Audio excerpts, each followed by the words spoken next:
Welcome to the Panic Room, where we talk about all things panic-inducing. I am the Queen of Panic. Warning, some episodes may contain content that may be disturbing to others. Viewer discretion is advised. Now let the games begin. I knew that going to the laundromat at 2 a.m. was a bad idea, but I didn't have a choice. In less than 6 hours, I had to be at work, and I still hadn't eaten dinner. The half-unpacked remains of my move lay scattered around the cramped studio apartment. And that was how disaster struck. In slow motion, I watched it happen. My neatly pressed work uniform hanging from a kitchen chair, the boiling pot of pasta, and the open jar of tomato sauce beside it. My fluffy golden cat, Waffles, gently nudging the jar towards the end of the counter with a single sadistic paw. "Waffles, no!" I shouted. Too late. The jar shattered on the floor. The kitchen, and my work uniform, now looked like the movie props from an 80s slasher flick. Waffles, his eyes wide as though the chaos had been caused by some other cat, scurried off and hid under the bed.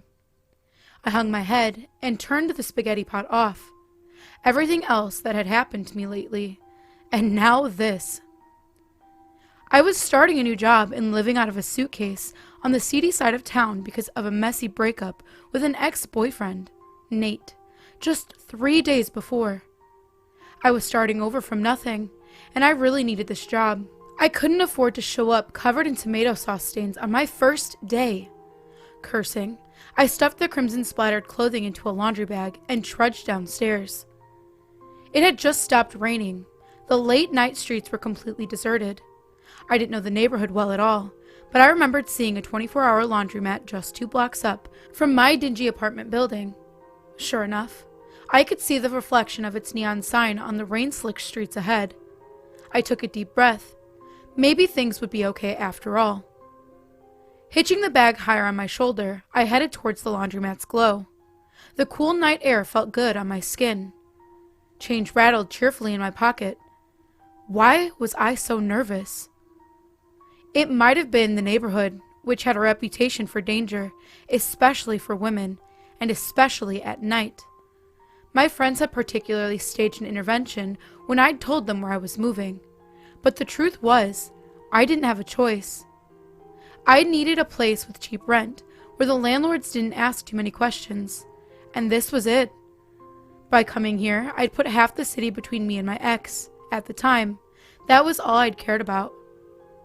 Was it just the sinister memories of the news articles that I'd read about those seamy streets that had me so on edge? Or was it something more? Every instinct screamed danger, but I couldn't see its source in the lightless windows around me. The hair on the back of my neck stood up on end.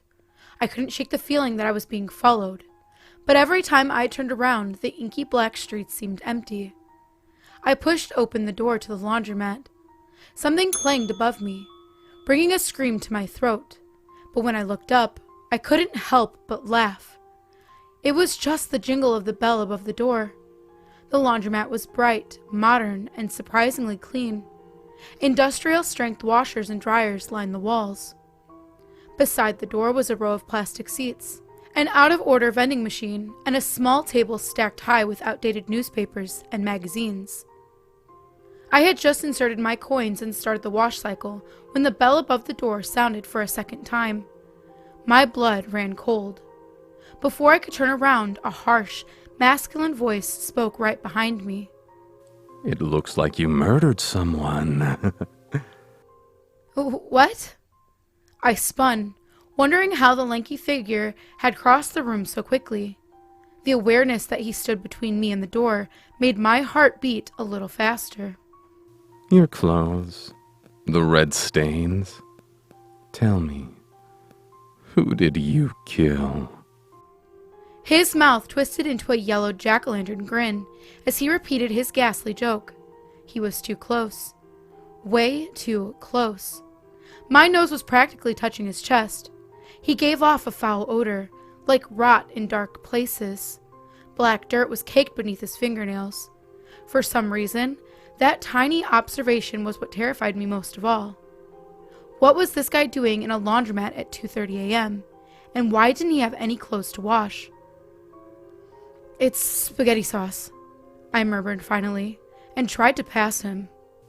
Whoa, not so fast. The man deftly blocked my path. Are you seriously going to act like you don't remember me? I took him in. Ripped jeans, paint-splattered black t-shirt, gangly arms covered with what looked like track marks, tangled, greasy black hair. I'd never seen him before in my life. The door of the laundromat felt hopelessly far away. "I think you have me confused with someone else." I tried to sidestep again, but he was just too quick. Seriously?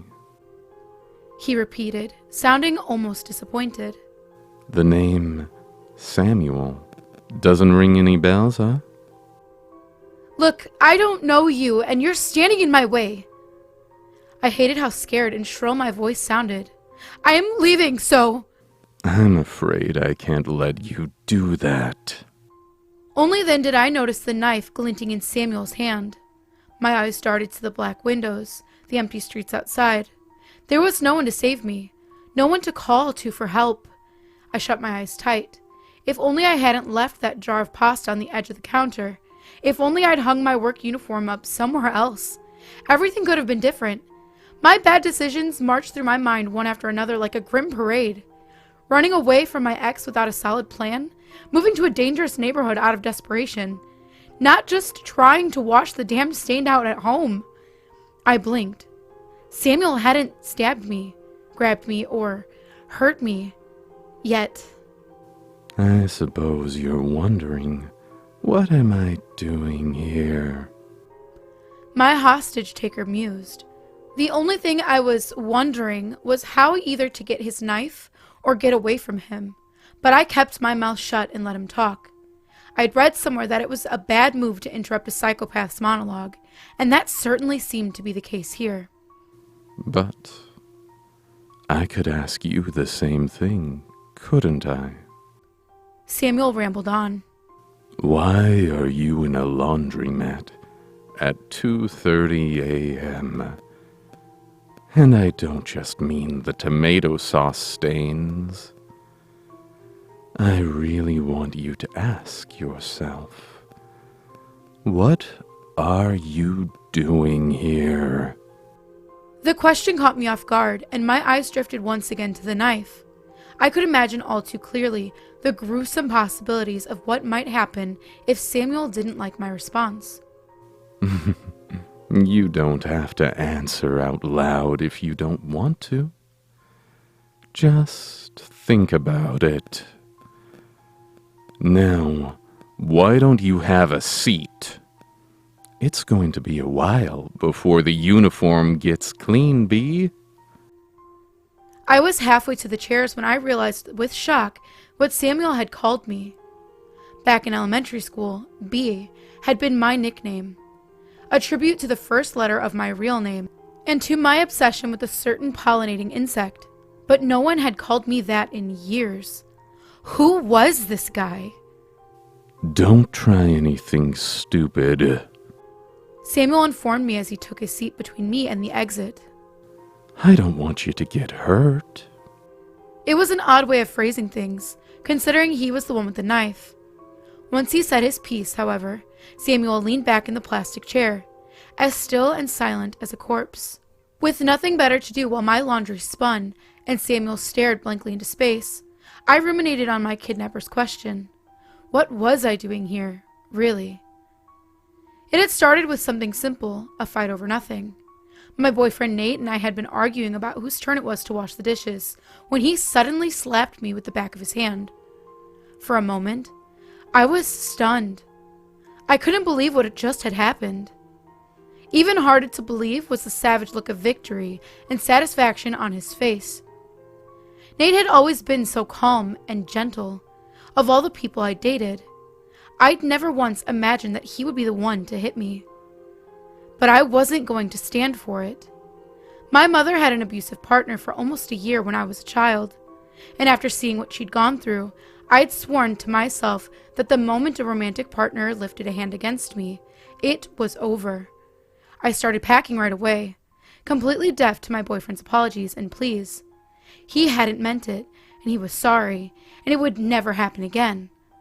Listening to him, I had the eerie sensation that my mom's ex-partner was speaking through his lips, as though he were a medium channeling that awful man's ghost. The impact of his knuckles was still burning on my cheek when I climbed into the idling taxi. I had nothing in the world except for 4 suitcases, a small savings account, and my cat Waffles purring in my lap. I went no contact, blocking Nate's number and refusing to speak to him again, even after I realized that I'd forgotten my laptop at his place. As far as I was concerned, he could have it, along with anything else I'd left behind. It was the price I paid for freedom. Tears welled up in my eyes as I glanced at the grim figure in the seat beside me, with his hollow-eyed stare and razor-sharp hunting knife. How had my life come to this? Had I been too stubborn, too headstrong? I hadn't wanted to ask anyone for help, not even my family and friends. I'd been too embarrassed by how badly I misjudged Nate. If I was ever honest with myself, that was the true answer to my captor's question. My own reckless choices were what had led me to a 24-hour laundromat on a savage side of town in the early hours of the morning. I hung my head. Far across the tile floor, the washing machine beeped, and Samuel's filthy fingers squeezed my shoulder. I winced. His grip was cold and hard. Your laundry's done, Bee. As I carried my damp uniform to the dryer, I wondered what time it was. 3:30? 4? In a few hours the sky would begin to brighten.